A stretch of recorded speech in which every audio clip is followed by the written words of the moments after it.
Hi, hello, my name is Jade and welcome back to my channel, or welcome if you are new. This video is this video is kind of just me being really vulnerable. This is actually this was a part of the vision vlog that I posted. But I cut this part out because it didn't have anything to do with the vision, like going to see the eye doctor.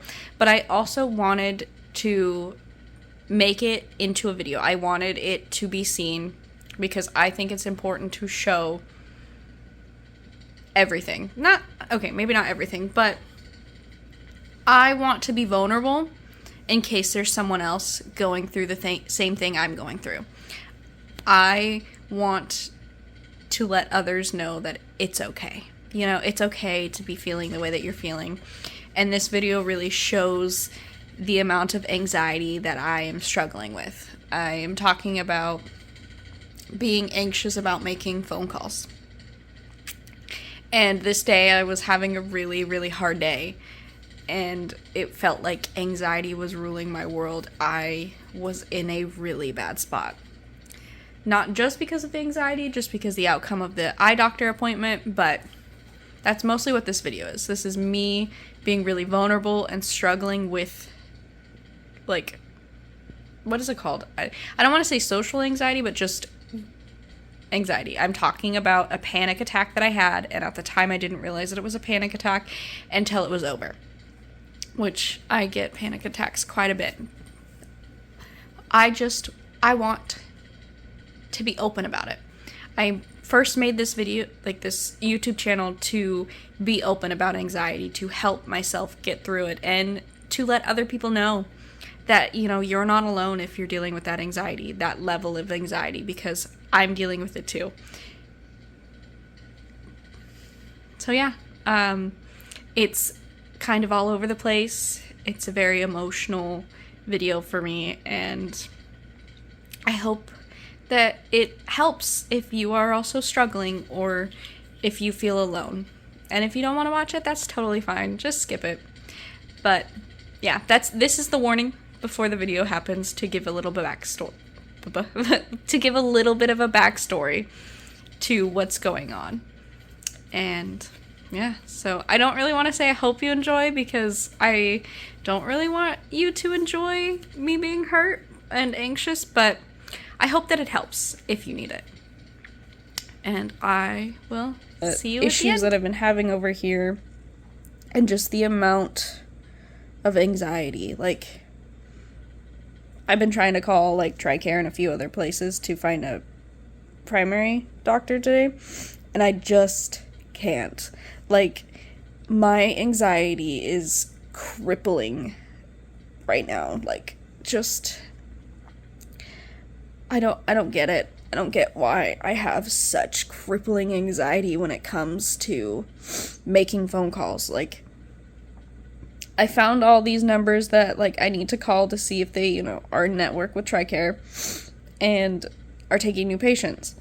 But I cannot call them. Like, just, there's something in my body that just stops me, and I start to panic, and, like, I can't breathe. I feel like I can't move, and I feel like I'm going to explode. I feel that way when it comes to, like, calling to see if they, you know, to see if they're taking new patients and take TRICARE, and just calling TRICARE. Like, my anxiety has gotten so bad that it's insane, and it's really hard to deal with. It's really,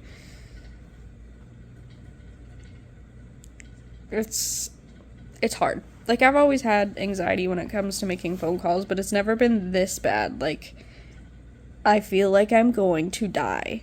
That's how bad it is. Like, I don't say that lightly. Like, that's not something that I like to feel. I just feel awful. And I don't know why.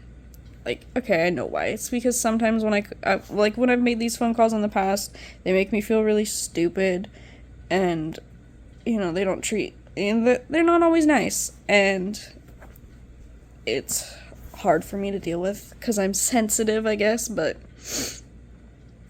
yeah, I'm dealing with the crippling anxiety to make a phone call, and on top of that, am really upset with myself that I'm having crippling anxiety over making a stupid phone call. I just feel so useless because I can't drive anymore. I can't work. And I can't even make a phone call anymore. Like, the whole driving is out of my control. And the driving goes along with, like, the job. Because we live too far away for me to walk anywhere to get a job. And then getting a job, an at-home job would be nice, but the other issue is like, I can't see the computer screen. I can't read, so those aren't really my fault. But I still feel really useless because of it. Because 2020, 2019... I was working 2 full-time jobs. I was going to school full-time. Like, I was doing everything by myself. I was going on hikes. I was finding pretty places to go camping at. I was doing everything by myself. I was so independent. And it took me so long to get independent. Because I've always had a little bit of issues with finding my independence. But I did it in 2019 and 2020. And now I feel useless and just a waste of space, and it's hard to deal with that because it just is. This wasn't the person I was back then, and I can't stop being the person that I am now.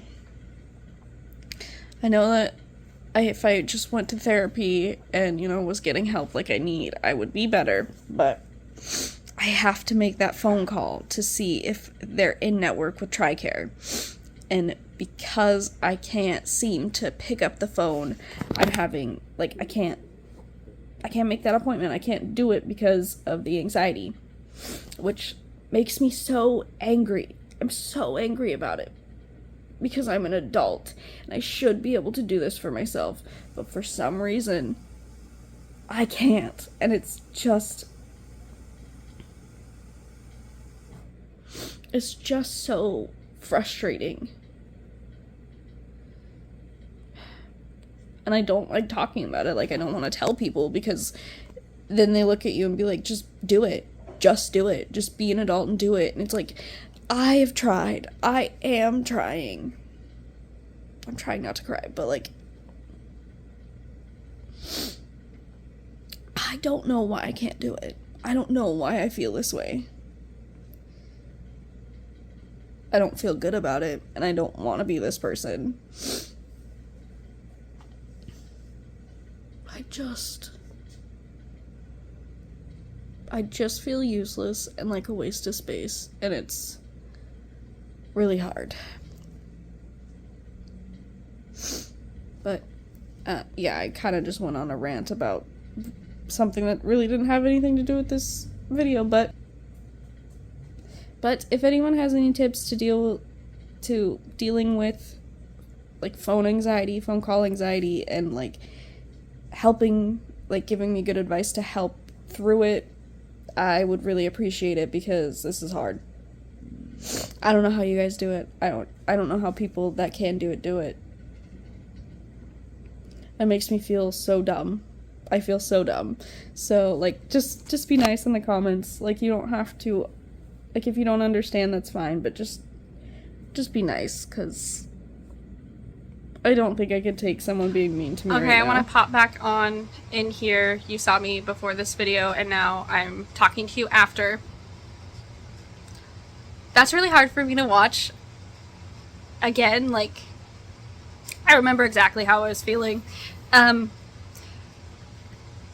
I didn't realize what I was going through was a panic attack. It was a different type of panic attack, but it was, and I realized after it was all gone. But that is me being really, really vulnerable. I don't talk about that. I don't share that crippling anxiety that comes with making phone calls because I'm so worried that people are going to make fun of me and people are going to look down on me. But, there are other people like that out there. There are others that are struggling with it, and they might feel alone. And I'm here to say that you're not alone. There is other people struggling with it too. It doesn't make you weird. It doesn't make you anything. You are not alone, and it is something that a lot of people struggle with. Okay, I can't say a lot of people, but I struggle with it. And then when I was talking about the feeling useless and just a waste of space and stuff, that kind of goes along with my husband. Not kind of, you know, my husband, like, we knew of each other in middle school and high school, but we got back into each other's lives around 2019, 2020, and he knew me as hyper independent. I was working 2 jobs, I was going to school full time, I was doing everything by myself, I was making my appointments, you know, I had a freaking, not necessarily a surgery, but like, I had a procedure that I had to be put out for, and I did it by myself. I was going to these doctors by myself all the time, and I could do it. That is the person my husband met. That is the person that my husband fell in love with, and I am so overcritical about it because that's not who I am. And I'm worried that one day he's just not going to love me, or he's going to want to leave me, or, you know, my friends don't care about me anymore because I wasn't the person I was.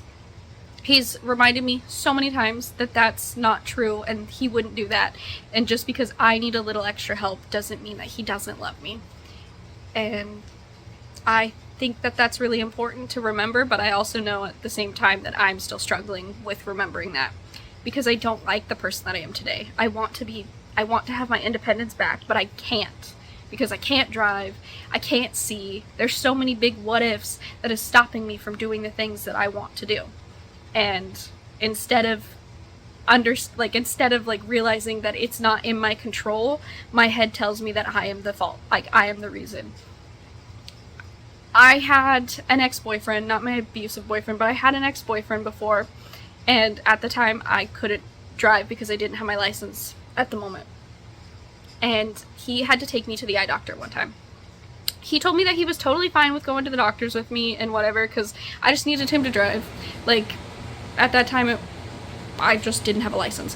So he would do it, but he went to the eye doctor with me, and he came in, and as I was doing my, like, appointment, and I came out and be like, hey, you want to help me pick out glasses?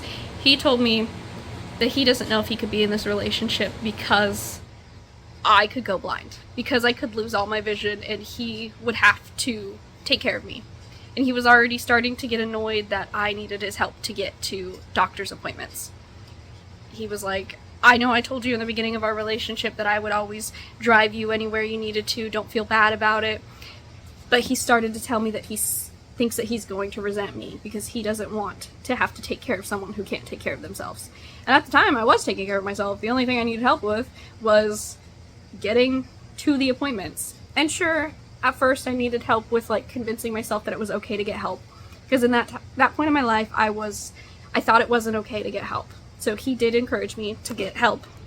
But he also told me that he was starting to resent me because I needed more help than what he originally thought.